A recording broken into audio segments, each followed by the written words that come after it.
Hello grade 9s, this is a video to help you with your exam preparation for poetry.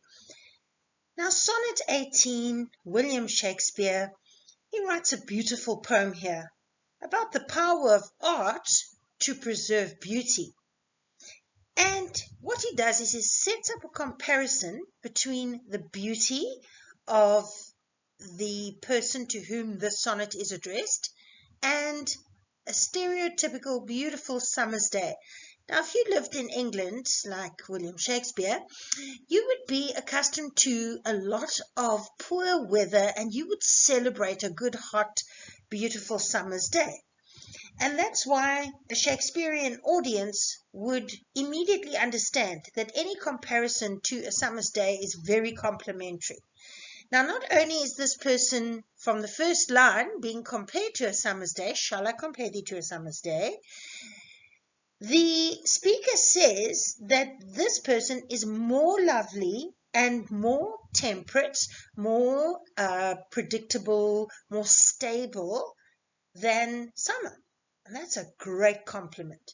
Then the speaker goes on to talk about all the things that actually make summer less appealing than the person to whom the poem's addressed. So summer, you still get rough winds that shake the little darling buds, the newly formed flowers that are quite vulnerable in May.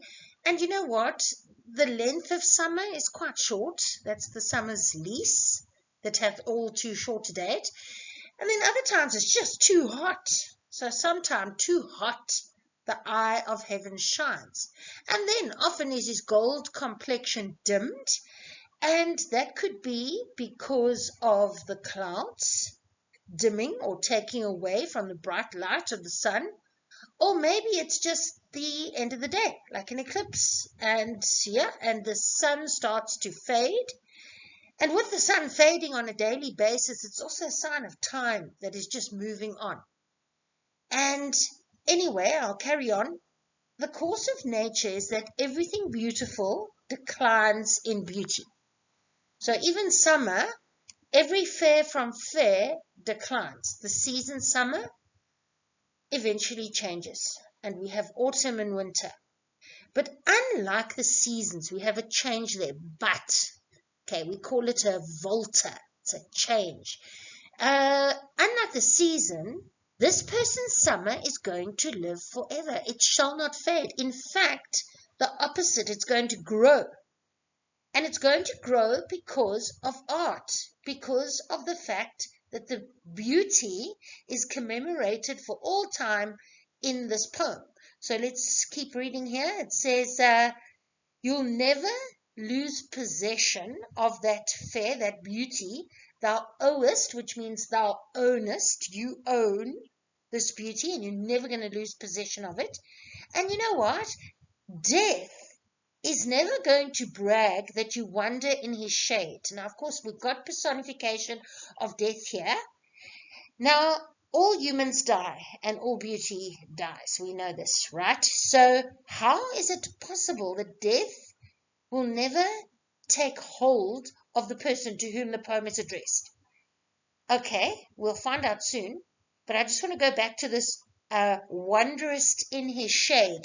Okay, death casts a shadow, and if you are close to death, you are wandering or walking within his shadow. You are in with close range of this of death, who's presented almost like a grim reaper here. And anyway, this is the thing. The next line tells us why your beauty and you will live on forever. That is because of the eternal lines. Eternal means it goes on forever. The lines that we are reading are over 400 years old. And the beauty of the person grows every time someone new reads this poem. And so long as men can breathe or eyes can see, okay, we need to be alive in order to see and read these lines. But as long as we are, then so long lives this poem that we're busy reading right now. And it is this poem that gives life to thee. It makes you eternal. So well done. Through art, I can talk about your beauty and how special you are. and that you exceed the glory of a summer's day, and I've made you eternal. So life may be short, but how do we deal with that problem? We deal with that idea through art. Okay, and let's just think about our exam, some of the things that ma'am might focus on. You do need to know the structure of the sonnet. So we've got our 14 lines. We've got 3, what do you call them? Quatrains. Okay, that's 4-line stanzas. Quatrain, 3 quatrains. And we end with a rhyming couplet, see and thee. Okay, we know that we have a certain kind of rhythm, an unstressed, stressed rhythm called iambic pentameter. Pen means 5. So you've got 5 meters of iambus, which is unstressed, stressed syllables. Now, in grade 9, you don't really have to understand that. All you need to know is the meter is called iambic pentameter.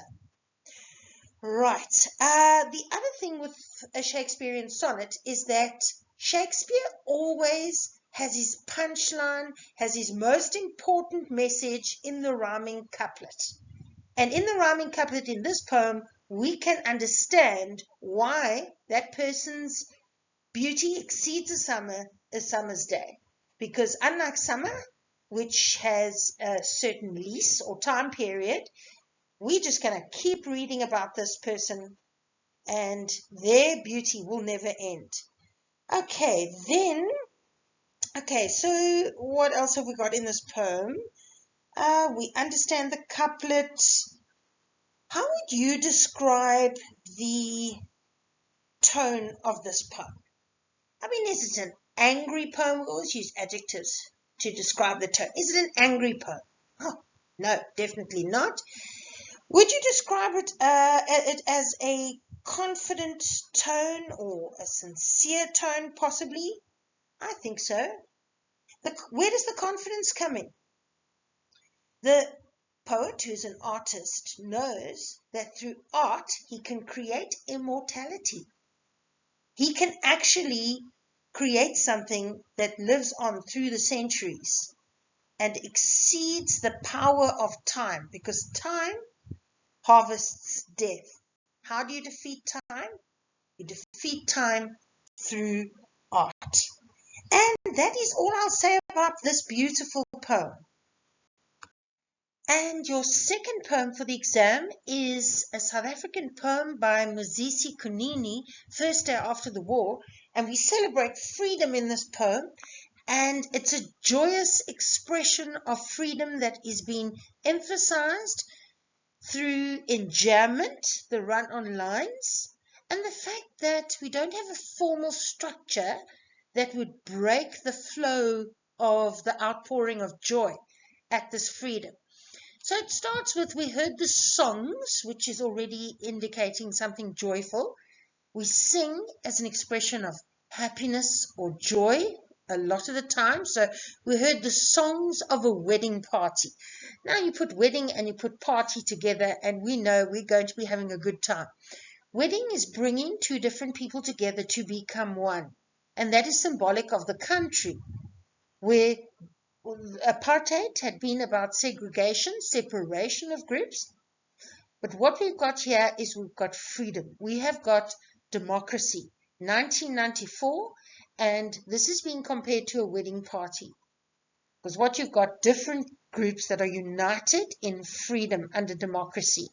And then we saw a soft light. This is the new beginning.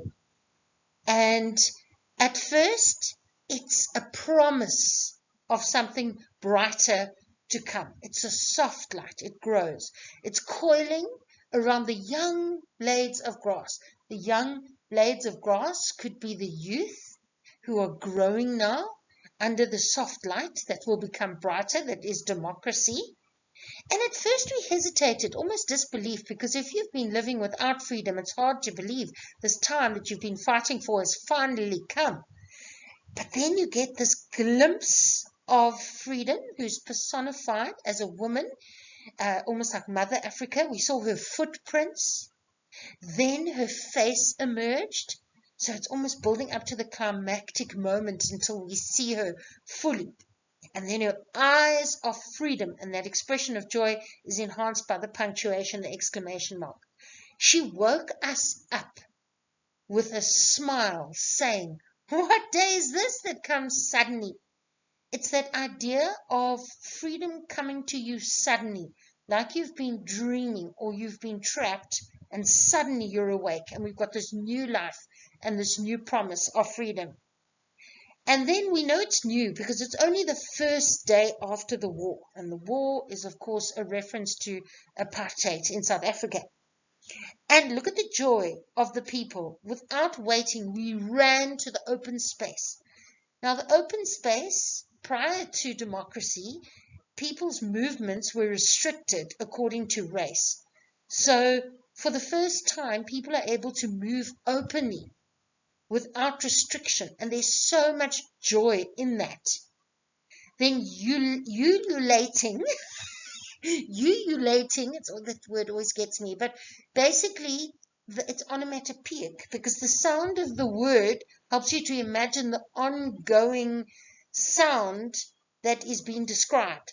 And it's a sound of absolute joy and celebration, and it's so loud that it's going to the mountains, to the pathways, and it's just calling people from all the circles of the earth. Now, we've already had we repeated, the pronoun we repeated, and we're now going to all the people in the circle, and a circle is also unity, all working together. It's really calling on a great number of people to come together to celebrate this freedom. And there's some who are still in disbelief, like the old man. Maybe he's disillusioned, been fighting for freedom for most of his life. He can't actually believe it's happening. So it says, we shook up the old man. Come on, this time that you've been fighting for is finally here. And we're demanding a festival. Festival is a celebration with a large number of people. And we asked for all the first fruits of the season. So the fertility of freedom, first fruits, ripening, new beginning. We held hands with a stranger. Doesn't matter. People just coming together. We shouted across the waterfalls. Now, waterfalls are loud. So the shouting and the celebration must really be prolific and joyful to be heard above the waterfall. People came from all lands, from everywhere. It was the first day of peace, something so beautiful to celebrate. And we saw our ancestors traveling tall on the horizon. And that brings a spiritual idea to peace, the belief that ancestors are celebrating this, ancestors, people who've passed, who possibly never got to see the freedom in their own lives, but in a spiritual sense, they celebrate this freedom with the people now after the war, apartheid. And yes, let's have a look at some of these ideas. Wedding party. It's important it's a wedding. I mean, why? Because, as we said, a wedding, bringing together different people, uniting them. And that is the idea, of course, with after apartheid, which is about division. We've got democracy and freedom, which is about uniting people. And it's a celebration. It's a new beginning. A wedding is obviously something that usually happens to celebrate the start of a significant relationship. Then the young blades we've spoken about, that could be the young people who are going to grow and flourish here in this new free dispensation. And the idea of we shook up the old man. It's that idea they had to actually wake him up to the fact that there is this democracy and this freedom that he's been fighting for so long. And that is it. Enjoy your exam on Monday.